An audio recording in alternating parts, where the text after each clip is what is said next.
happening. And it sort of fell out of phase, and now it's come back in, and I think you've started a revival. Now you've got Robert Cray, and you've got a lot of others that are really doing well. What's your whole reaction to that, and why do you think it's occurred? Well, the way I look at it really is that, see, when Clapton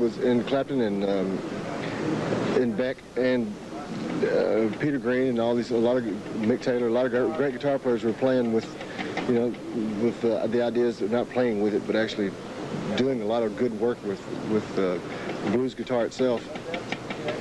And in the early '60s is mainly when it was big. They were actually doing a lot of songs by, say, Howlin' Wolf and Otis Rush and copying things like Albert King, B.B. King, and Howlin' Wolf's guitar player Hubert Sumlin, who's one of the most original I've ever heard. And I got to hear them both at the same time. So I kind of look at it a little bit different, than just me doing this thing just like they were. They were just having fun playing, and that's all I'm doing really. It's having fun playing what I really like, as opposed to just making money.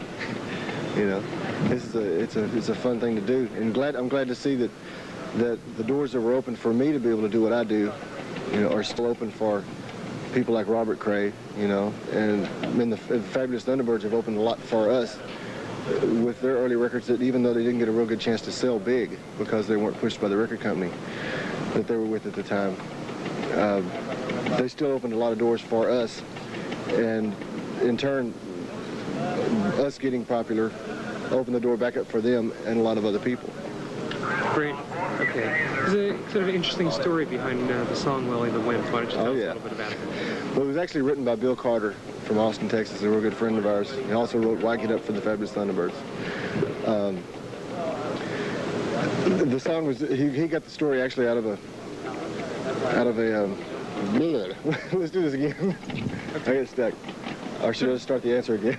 Sort of an interesting story with Willie the Wimp. Why don't you tell us about it? Okay, Willie the Wimp was written by a friend of ours named Bill Carter out of Austin, Texas, and he just basically saw it in the paper and took the storyline almost straight out of the newspaper, and just put it to rhythm, and did a great job with it, we think. Okay. Each time in concert, and especially you see it on the new live album, you've picked a number of interesting covers, whether it be Superstition or other songs. How do you go about picking the songs that you like to cover each night? To tell the truth, we just like the songs. We like them a lot, and they feel good to us. That's why we do them. Have these been songs you've been playing for years? Some of them. Superstition were recorded 3 days after we started it, It's just we'll hit onto something, and usually right away it's the freshest and the most happening. Sometimes the song will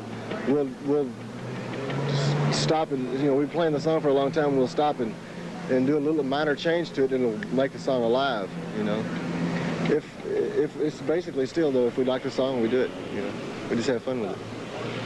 Since we have a college and alternative audience, someone who's been big on our charts for quite a while has been David Bowie, coming in and out. And you did some major work for him a few years back that really was pivotal. How was working with David?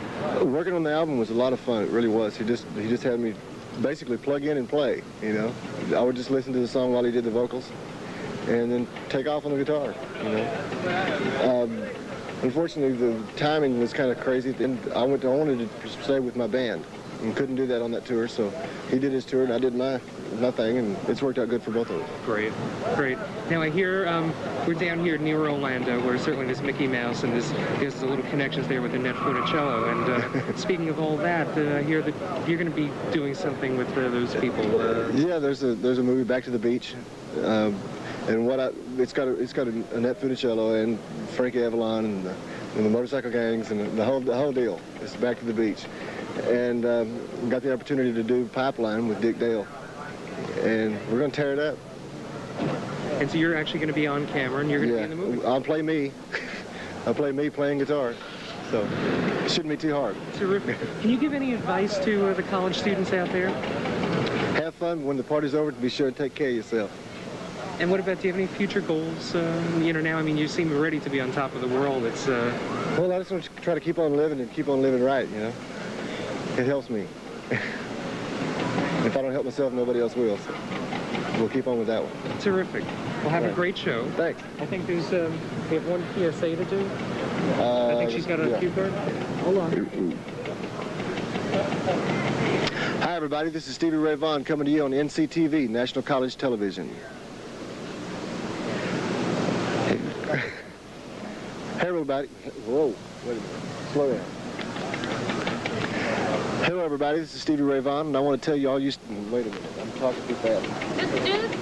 Do I put my name on these other ones, too? No. In other words, this one will go right into... Okay. Hello, everybody. This is Stevie Ray Vaughan coming to you on NCTV, National College Television. I want to tell all of you students out there, drinking and driving don't mix. If you're going to drink, don't drive. Okay, now give me this one. What we're going to do is... just do... Hello, everybody. This is Stevie Ray Vaughan on...